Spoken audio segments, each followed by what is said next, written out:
Hello everyone. तो previous session में आप मैट्रिक्स का मल्टीप्लिकेशन सीख चुके हो, मैट्रिक्स का एडिशन आप सीख चुके हो। अब हमारे पास है कि मैट्रिक्स का ट्रांसपोज क्या होता है। Very important topic. ट्रांसपोज का सेंस क्या है। सपोज मेरे पास कोई मैट्रिक्स है 1, 2, मुझे इस मैट्रिक्स का ट्रांसपोज निकालना है। तो ट्रांसपोज को मैं या तो टी से डिनोट करूंगा या डैश से डिनोट करूंगा।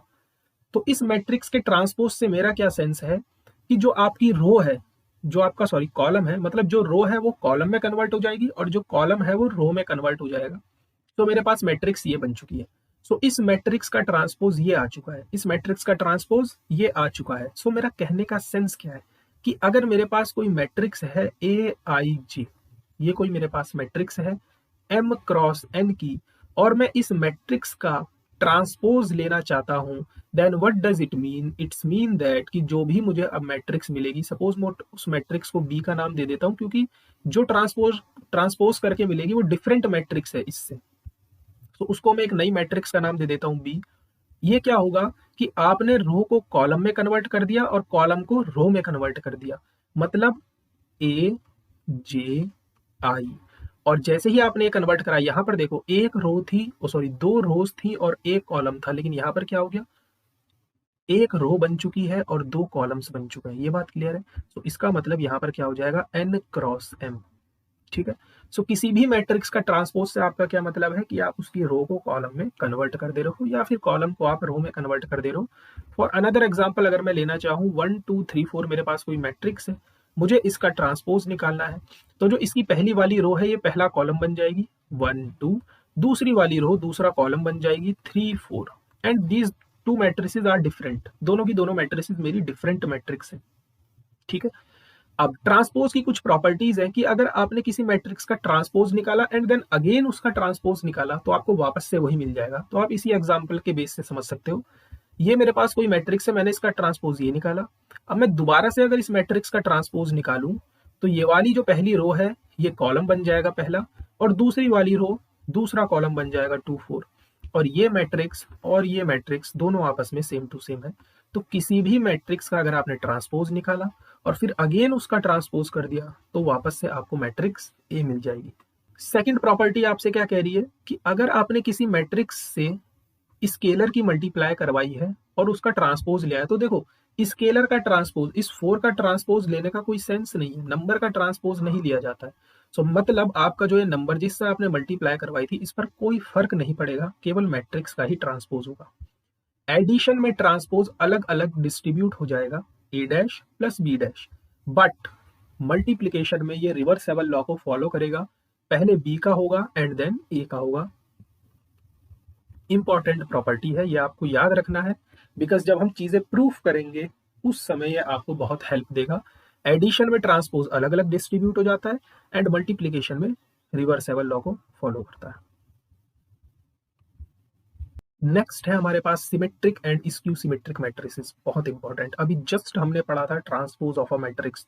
तो अगर किसी भी मैट्रिक्स का ट्रांसपोज उसी के बराबर आ जाए तो ऐसी मैट्रिसेस सिमेट्रिक मैट्रिसेस बनती हैं, और अगर किसी मैट्रिक्स का ट्रांसपोज उसके नेगेटिव के बराबर आ जाए तो ऐसी मैट्रिसेस स्क्यू सिमेट्रिक मैट्रिसेस बनती हैं।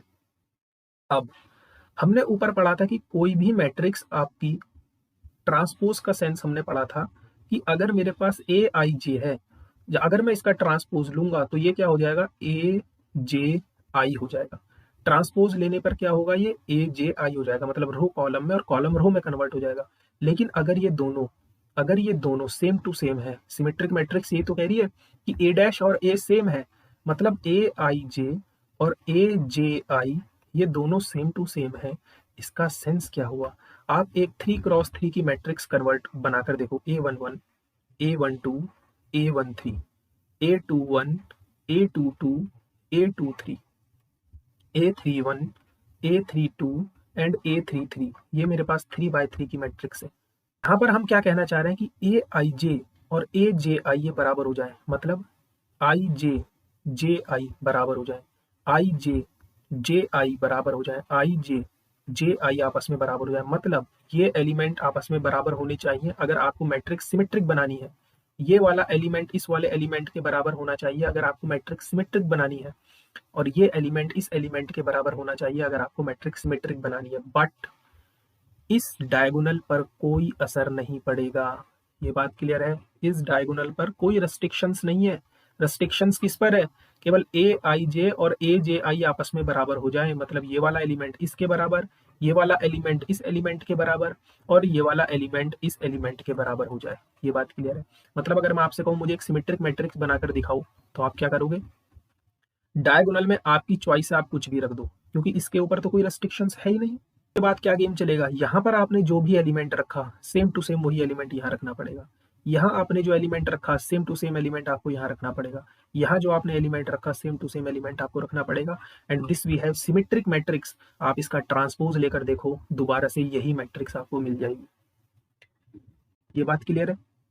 तो सिमेट्रिक मैट्रिक्स की खासियत क्या है कि डायगोनल को छोड़कर डायगोनल के ऊपर जो भी क्वांटिटी है सेम टू सेम क्वांटिटी आपको यहाँ पर दिखेगी। आप ऐसा भी कह सकते हो कि ये इसकी मिरर इमेज है, डायगोनल इसकी मिरर इमेज है, ऐसा आप कह सकते हैं।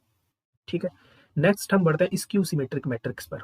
स्क्यू सिमेट्रिक मैट्रिक्स की एक बहुत अच्छी प्रॉपर्टी है। सबसे पहली बात तो अगर मेरे पास कोई ए आई जे मैट्रिक्स है और मैंने इसका ट्रांसपोज लिया तो मुझे ए जे आई मिल जाएगा, लेकिन according to skew symmetric matrix मुझे इस मैट्रिक्स का ट्रांसपोज इसके नेगेटिव के बराबर मिलेगा।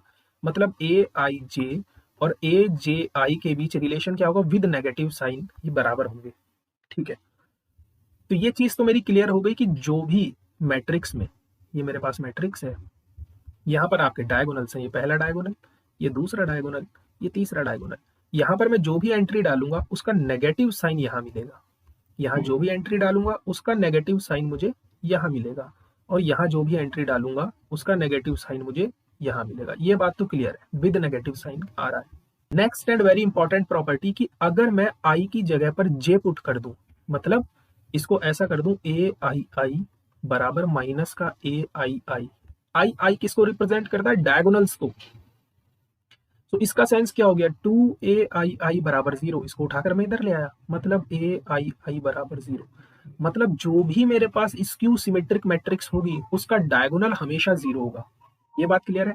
तो जो भी मेरे पास स्क्यू सिमेट्रिक मैट्रिक्स होगी इसका डायगोनल हमेशा 0 होगा। इसका डायगोनल हमेशा क्या होगा? 0 होगा। बहुत इंपॉर्टेंट प्रॉपर्टी है। स्क्यू सिमेट्रिक मैट्रिक्स का डायगोनल क्या होगा? हमेशा 0।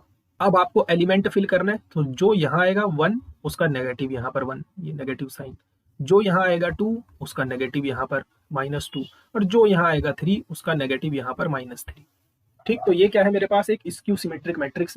तो हम एक रिजल्ट हमेशा याद रखेंगे, स्क्यू सिमेट्रिक मैट्रिक्स का डायगोनल हमेशा 0 होता है। आपका symmetric and skew symmetric matrix के ऊपर हल्का सा इंट्रोडक्शन था, एंड इसकी कुछ प्रॉपर्टीज हैं जो आपको याद रखनी है कि किसी भी मैट्रिक्स के लिए जो स्क्वायर मैट्रिक्स है a plus A dash and a minus A dash हमेशा ये सिमेट्रिक होगी और ये स्क्यू सिमेट्रिक।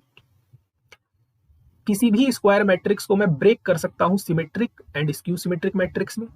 कोई भी दो मैट्रिक्स है अगर आपके पास सिमेट्रिक है तो इसका मल्टीप्लिकेशन सिमेट्रिक तभी बनेगा जब ये दोनों मैट्रिसेस आपस में कम्यूट करेंगी। बहुत इजी इनके प्रूफ है, आपको ये इजीली अवेलेबल हो जाएंगे। नहीं होंगे तो आप कमेंट सेक्शन में पूछ सकते हैं। ठीक है, अगर ए और बी मेरे पास सिमेट्रिक मैट्रिक्स है तो ए बी माइनस बी ए हमेशा स्क्यू सिमेट्रिक होगी। आप इसका डैश करके देखना, आपको इसका आंसर मिल जाएगा। इन सारी मैट्रिसेस का आपको डैश ही करना है। ठीक है, सो ये रिजल्ट्स आपको पता होने चाहिए। If a matrix is symmetric and skew symmetric, अगर कोई मैट्रिक्स सिमेट्रिक है और स्क्यू सिमेट्रिक भी है, मतलब इसका डैश इसी के बराबर एंड इसका डैश इसके नेगेटिव साइन के बराबर, मतलब इन दोनों के लेफ्ट हैंड साइड बराबर हैं तो इनके राइट हैंड साइड भी क्या होने चाहिए? बराबर। मतलब ए और माइनस ए क्या होने चाहिए? बराबर।